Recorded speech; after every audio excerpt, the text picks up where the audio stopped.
কুহি কি হ'ল ক'ত আছিলি ইমান সময় আৰু কাকো নোকোৱাকৈ গ'লি যে ক'ত আছিলি বা মনতো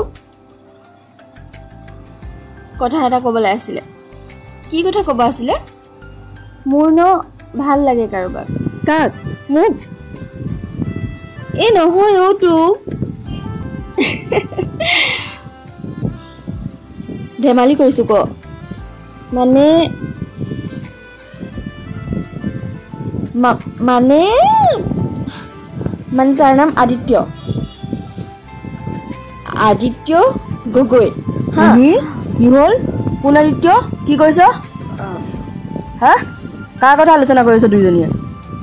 কুহি নহয় মানে মা আদিত্য গগৈ সেই যে আমি চিৰিয়েল এখন চাই থাকোঁ আদিত্য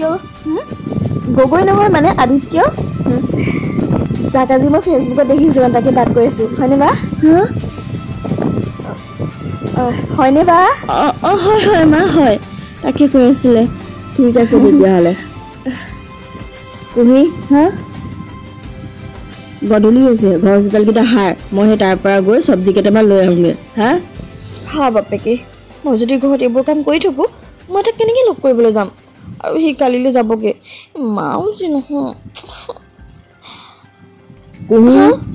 মা মই এতিয়া কাম কৰিব নোৱাৰোঁ মই পকৰি খাবলৈ যাওঁ দিনডালটো ঘৰত নাথাকোঁ হা গোটেই দিনডালটো বাহিৰে কাম কৰি থাকে অন্ততঃ ঘৰটো বা চোতালখন সাৰি বাহিৰৰ কাম দুটামান কৰি দে হে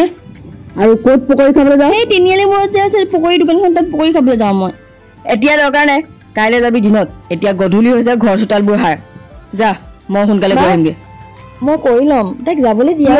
একো দৰকাৰ নাই ঘৰতে থাকক তাই হা ক'ত ওলাই যাব লাগে এই গধূলিখন তইতো ওলাই নাযাওঁ তাই কিয় ওলাই যাব লাগে মা তাই সৰু ছোৱালী আছে বা মই যাওঁ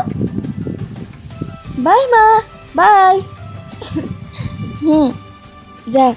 গধূলি হোৱাৰ আগে আগে ঘৰলৈ আহি যাবি কিন্তু okay my dear love you এই ছোৱালীজনী নহয় মই কি যে কৰিম নহয় মায়ে খং উঠিছে ইমান কিয় চিন্তা কৰা মা তাই সোনকালে আহি যাব নহৰু ছোৱালী হৈ ফুৰিব দিয়া একো নহয় নহয় কৰ যি কৰ মই চব্জি কেইটামান লৈ আহোঁগৈ হা ভনীয়েৰক মৰম কৰি কৰি মূৰৰ ওপৰত উঠাই লৈছোঁ